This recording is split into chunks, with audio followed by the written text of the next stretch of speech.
Hello, hello, and hello. My name is Robin. I'd like to thank you very much for joining me today.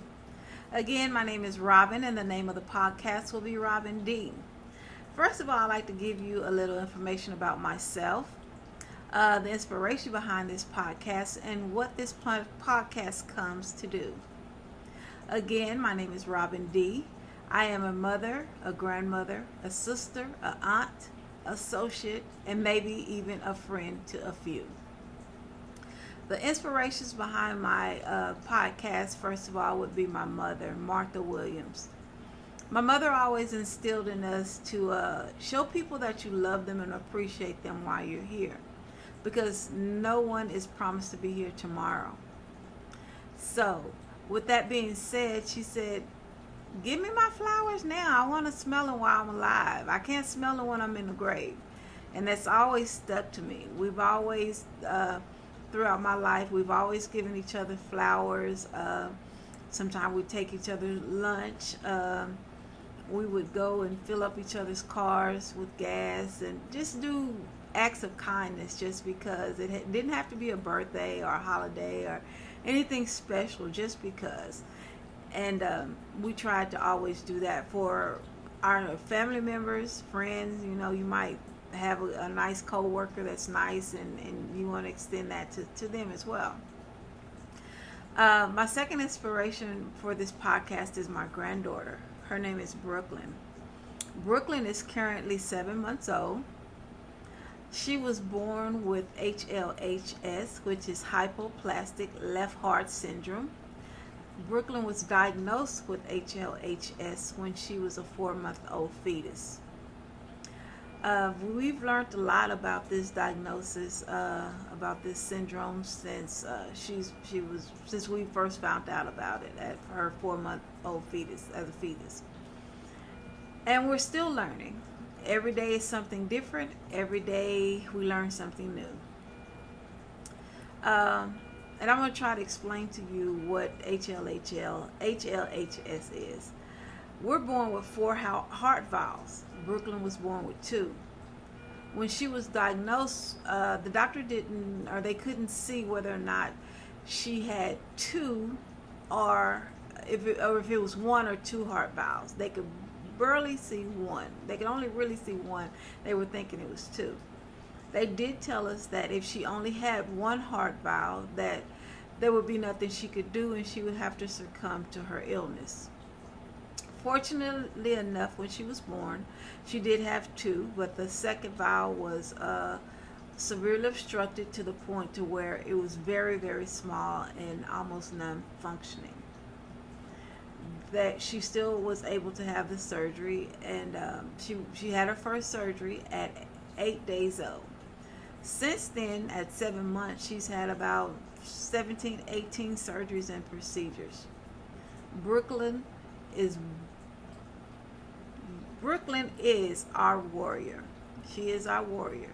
She is our superhero. At this age, being her grandmother, I don't know anyone stronger than my Brooklyn. She's a fighter. She is definitely a fighter. I want to thank her parents for having her, and I want to thank God for allowing her to still be here with us. Every day with her is a blessing, and they always say, you can even learn from a child. I definitely have learned so much from her. I really have. The reason I'm starting this podcast is I really wanted to give recognition to some people. I want to show some love, some admiration, appreciation, and recognition to some people. Since we've been spending a lot of time at the hospital, we've only been at the hospital for 7 months. I spent a lot of time on social media, and what I've noticed is that there are a lot of people walking this walk, taking care of babies, being a caregiver for a baby that has a special a special need. Um, I'm not just talking about HLHS. There are a lot of different babies out there, a lot of different diagnoses, and it's a hard job. I know from experience as a grandmother that this is a hard job, and so I can only imagine what the parents feel or what they go through or the hardships that they have as a parent. I am speaking from a grandparent. So, with that being said, I'd like to give hats off and a round of applause to those parents that have stepped up to the plate and that are doing what they need to do to take care of their loved one. And you also were definitely chosen for your journey. And I just want you to know that you are loved, you're being recognized, you're being appreciated, and just hang in there. I have so much admiration for you. I couldn't imagine doing this job as a young parent. Um, I just can't imagine. I have not watched enough of anyone's video to see if they're doing it alone, if they have spouses, if they have family support, or even a friend support. So I don't know, but I hope that they do, because it is very much needed to take this step to go through this. Um, and as a new podcaster, I have a lot of hope and expectations and dreams for this podcast. And I'm hoping that you stick with me and watch this come to fruition. I'm hoping that one day I'll have sponsors to help me carry out some of the desires, some of the plans that I have. But until that time, I'm asking you, the people that are watching me, the people that you share this video with, the people that you talk to, I'm asking you, if you know someone walking this walk, if you know someone that knows someone else that is a caregiver, reach out to them. See if they need anything. Maybe you can send them a text, send them a prayer, put them on a prayer list. Maybe if you can afford it, send them some flowers. Send them maybe a gift card for lunch. Send them some money for lunch. Maybe you can send them some money for gas. I know here we had to pay for parking up until about a month ago. Gas money, parking money, anything would be appreciated and helped. I, from firsthand, know that all those things are needed and they are deeply appreciated, because I do have a support team and I have received those things, and I am more than grateful for the help that I have received. So I'm asking you, and I'm going to beg you, please reach out to someone. Let them know that they are not alone. I think that is the most important thing.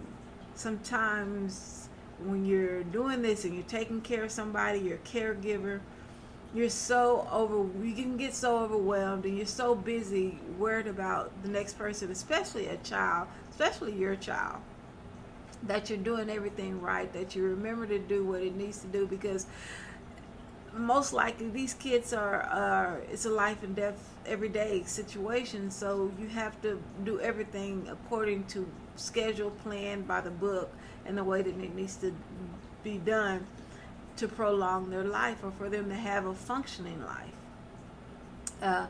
So please reach out to them. Let them know that you're thinking about them. Again, I want to thank you for joining in. This won't be the last time that you'll hear from me. I'll be back. I have so many stories to tell you. We have 7 months to catch up on about Brooklyn, and hopefully we'll have people to call in that are going through the same walk, and they can tell us their story. Maybe some of our stories can help some of the people that are just walking into this journey. because in the 7 months that we've been here in the hospital, our last stay in the ICU was 3 months. We did 3 months in the ICU, and almost every day there was a child being brought into the ICU, some newborn, some returning patients. So, you know, there's a wealth of information that I have and the parents have at 7 months that we can pass on to other people. We were told that HLHS is a diagnosis that is given to 2 children in every 100. It's not a rare disease, but so it's very common. It might not seem like 2 people in 100. It might not seem like a lot, but that is quite a few people. So I want to take the knowledge that we have and maybe pass it on, because when we first got the information and we started, and every day is still scary. Every day is still a lot to think about, a lot to wonder about. It's the unknown. We're not in charge of anything, although we may think we are. This has definitely shown me that I am not in charge of anything, and all I can do is stay prayed up. Hopefully that you're spiritual, you're religious or a spiritual person, and we know that's all you really need is that. But hopefully someone else can reach out to you to help you and let you know that you got somebody to lean on. So let's come together and put something together to help the next person that's walking this walk, and continue to grow from each other and just build a united front on this walk. Thank you again. You have a good evening, and God bless you.